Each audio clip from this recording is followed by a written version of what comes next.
There's that fire alarm. Sam is always cool and calm. If you're stuck, give him a shout. He'll be there to help you out. So move aside, make way for Fireman Sam, 'cause he's gonna save the day. Fireman Sam, 'cause he's brave to the core. Sam is the hero next door.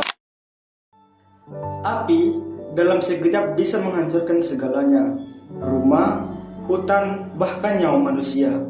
Kebakaran adalah salah satu bencana yang paling sering terjadi di sekitar kita dan sering berasal dari hal-hal kecil. Tapi, tahukah kamu, sebagian besar kebakaran sebenarnya bisa dicegah? Kebakaran adalah peristiwa terbakarnya suatu benda yang secara tidak terkendali yang dapat membahayakan keselamatan jiwa dan harta benda.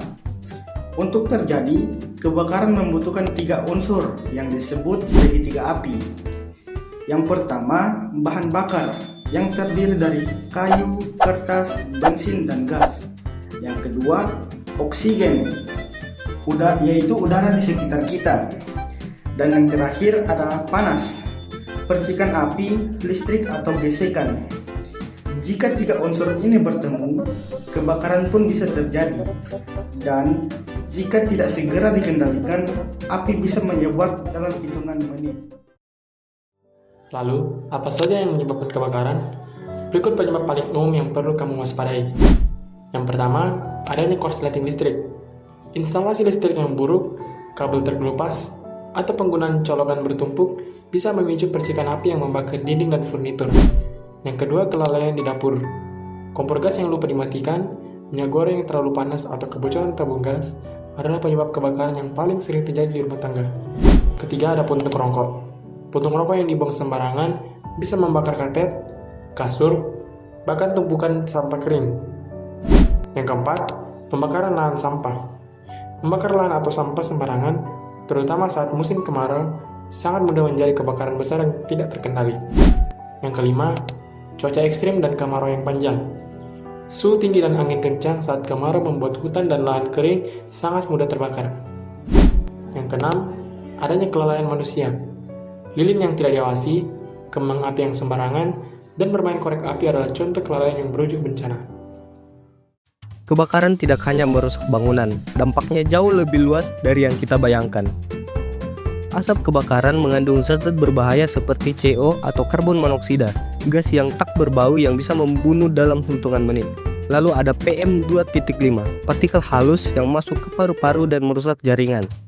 Lalu ada SO2 dan NOx, gas beracun yang menjadi penyebab hujan asam. Dan ada CO2 yang memperparah efek rumah kaca dan pemanasan global.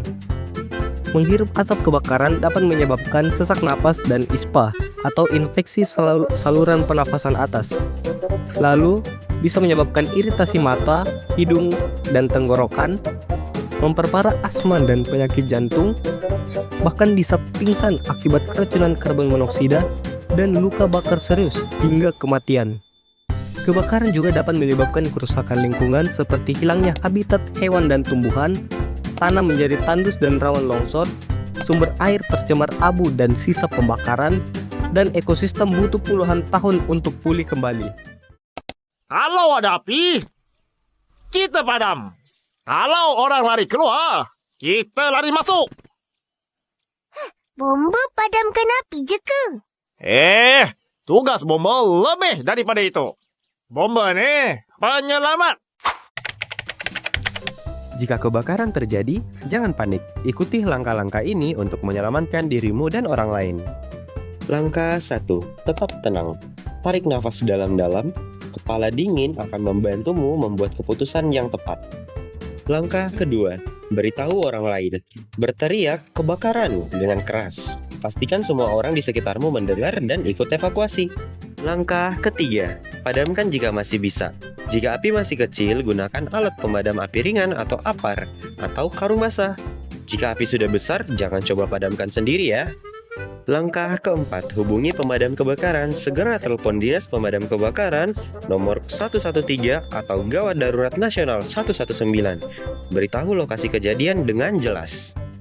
Langkah kelima, evakuasi dengan benar. Rambat tubuh serendah mungkin, asap beracun naik ke atas. Udara bersih ada di bawah. Tutup hidung dan mulut dengan kain basah. Langkah keenam, cek pintu sebelum dibuka. Sentuh pintu dengan punggung tangan. Jika terasa panas, jangan dibuka. Cari jalur evakuasi lain. Langkah ketujuh, hindari lift. Saat kebakaran, jangan gunakan lift ya. Gunakan tangga darurat yang sudah ditentukan. Langkah terakhir, kumpul di titik evakuasi. Setelah keluar, segera menuju titik kumpul yang sudah ditentukan. Jangan kembali ke dalam gedung sebelum dinyatakan aman. Mencegah lebih baik daripada memadamkan. Ini yang bisa kamu lakukan sehari-hari. Matikan kompor dan listrik sebelum tidur atau pergi.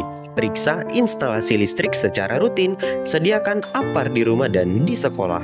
Jangan bakar sampah sembarangan. Jauhkan bahan mudah terbakar dari api. Ajarkan anak-anak bahaya api dan bahaya bermain api. Kenali jalur evakuasi di sekolah dan di rumahmu. Kebakaran bisa datang kapan saja dan di mana saja, tetapi dengan pengetahuan yang cukup, kita bisa mencegah, menghadapi, dan selamat darinya. Ingat, keselamatan dimulai dari kesadaran kita sendiri, mulai dari diri sendiri, mulai dari sekarang. Waspada bukan berarti takut, waspada berarti siap.